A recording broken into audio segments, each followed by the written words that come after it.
Welcome back to my YouTube channel. Today I'm bringing to you another episode of Missing. This video was inspired by a comment I found under I believe it was a Kendall Ray video, and I saw a comment about one of the cases I'm going to talk to you guys about today. Sorry, I'm a little bit out of the loop. Anyway, I saw a comment about this case and I looked into it, and I don't think I really found any videos about it. There isn't a lot of information, but I figured I'm going to still talk about it, and I'm going to talk about three smaller missing person cases today in this video. Because doing a single video on any of these cases is a possibility, but the video would only be about like 4 to 5 minutes, so I figured we'll just put three together because they're still important and they obviously still deserve attention, and that's what we're going to do.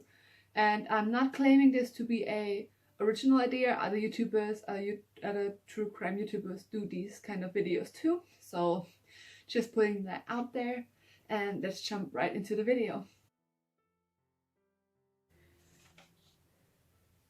So the first case, which is actually the case that I found, talked about in the comment, and that inspired this whole video, is the case of a young man, and that is Antoine Plomteux. I'll put the name on the screen. It's a French name, so I might not pronounce it right. If so, I'm very sorry. I don't mean any disrespect, but his name is Antoine.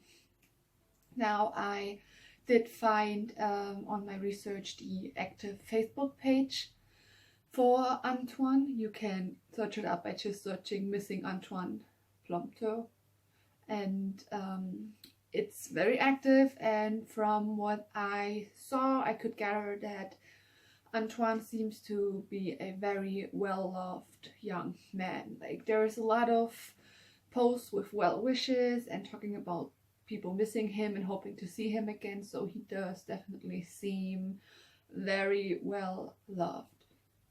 I did try to contact the Facebook page. I did not receive an answer, but I did receive an email from his mother, so I did talk to Antoine's mother. I basically just asked her if it's okay to do a video and if there's any information that she wants me to include that I could not find online. She was very sweet, and I'm very, very sorry for her and everybody else that loved Antoine, his family and his friends, that they have to go through this. But I obviously do hope that Antoine is going to come home. Antoine disappeared on the 17th of February 2015 from Toulouse, France, which means he's been missing for about 4 years. He went missing at the age of 21. I also saw 22 online, but around that age. He is about 170 meters, which is about 5'5", tall, has a slim body build, dark brown hair and brown eyes. He weighed about 55 kilograms, which is about 121 pounds, at the time he went missing. Antoine was born on March 9, 1994, and is able to speak French, English, and Dutch. He last announced his intentions of undertaking a pilgrimage to Santiago de Compostela on the 21st of May 2015. Antoine hasn't been in contact with any family or friends since.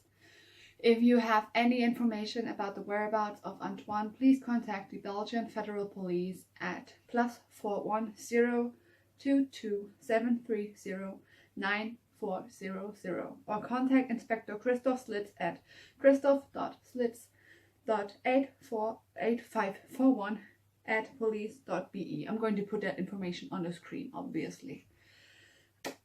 This is practically all I could find about Antoine's disappearance, and there isn't really much more out there. Not even his family knows a lot more. Like I said, his mom told me that he very excitedly told her that he wanted to undertake this pilgrimage, that he was a very nature-loving person, like he wasn't really a fan of modern society and how we should follow it and work every day and live with society. It really reminded me of a case I've heard about before, but for the life of me, I could not find the name of the person, but I remember there was a case where a young man disappeared, and he was found years later living off the grid with a group, and he contacted his family then, and it was found that he was fine. And I feel like we have a high chance that this is what is going on here. I feel like there's really a high chance that Antoine is just living off the grid, like he wanted to, because he doesn't like society's rules. So I feel like that's a really high possibility. I really do feel like this is the most likely thing, and I obviously hope so, because then that would mean that Antoine is fine. And I do hope that he will reach out to his family. Antoine, if there is any possibility that you see this video or see any other article about yourself, please contact your family and friends. They really miss you. This isn't because they don't want you to live the life that you want to. It's just that they're worried about you. Your mother seems very heartbroken in what the short little conversations I had with her.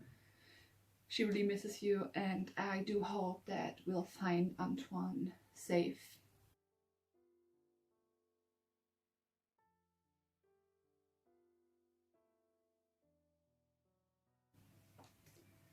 The second case we're going to cover today is the case of missing Susan Elaine Hallowell.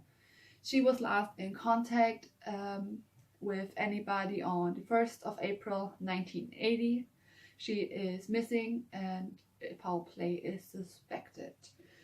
She was last seen leaving her mother's residence on Avocado Avenue, going to work. She was expecting a ride from her then boyfriend, which his name is John William Ferry Jr., and he was apparently an abusive boyfriend because they had been in physical altercations before. So the boyfriend is the number one suspect. Ferry was also convicted of firebombing and killing 3 people, which led police to revisiting Susan's disappearance. He also apparently told relatives that he killed Susan, and a campground where Susan and Ferry used to live was searched, but nothing was found. A headless body was discovered and suspected to be Hallowell. The body was discovered in Citrus County.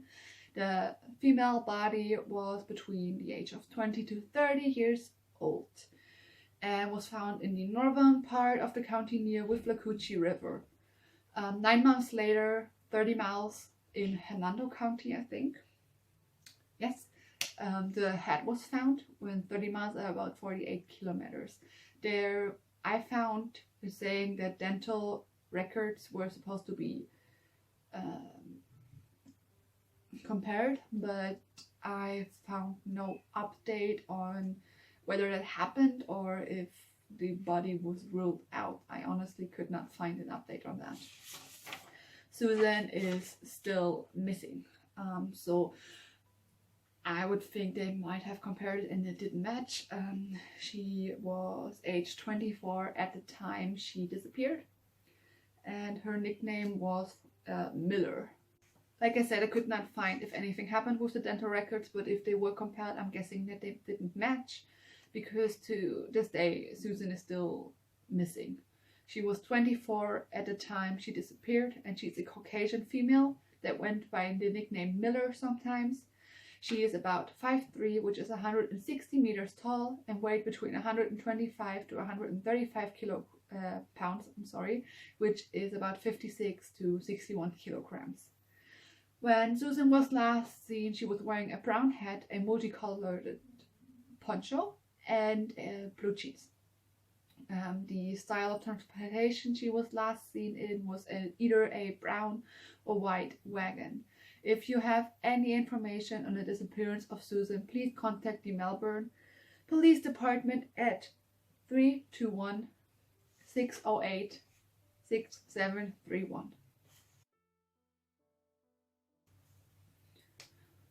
The last case we're going to talk about today is missing William Robinson. He is classified as endangered missing since the 26th of February 1994, and he was last seen in Philadelphia County, Pennsylvania. He was 50 years old at the time he disappeared and is a Black African American man. He is about 5'11", which is about 180 meters, and weighed about 175 pounds, which is about 79 kilograms. He had brown hair and brown eyes and went by the nicknames Warm and Willie. Alright, I tried to memorize these, but I'm going to look down for these because he has a lot of mesmerizing characteristics that you could identify him by, so I don't want to make a mistake. So he had a scar on his lip, the tips of 3 fingers on his right hand and the tips of 2 fingers on his left hand are missing due to frostbite. He is missing 2 front teeth and is prone to seizures and memory lapses since he had been hit on the head during a fight, and Robinson was also a heavy drinker. His dentals are available for comparison. He was reported missing from his home on the 3500 block of North 23rd Street on March 3rd, 1994, when his family went to his home to check on him, which is why there's this difference between the dates of missing. That's when they reported him missing, but police figured that was loud, but police figured that he had been missing longer than that, which is why they scooted the time that they are keeping in their actual data forward on into February. The apartment was found in disorder, so there were things strewn about. It looked like there might have been a struggle or somebody went through the apartment. He always kept in touch with his family, which is why they went to check on him, because I read that he always called and kept in touch with them. So he was apparently a real family, but like he really loved his family. But this is why they also think that his disappearance was unlikely voluntarily.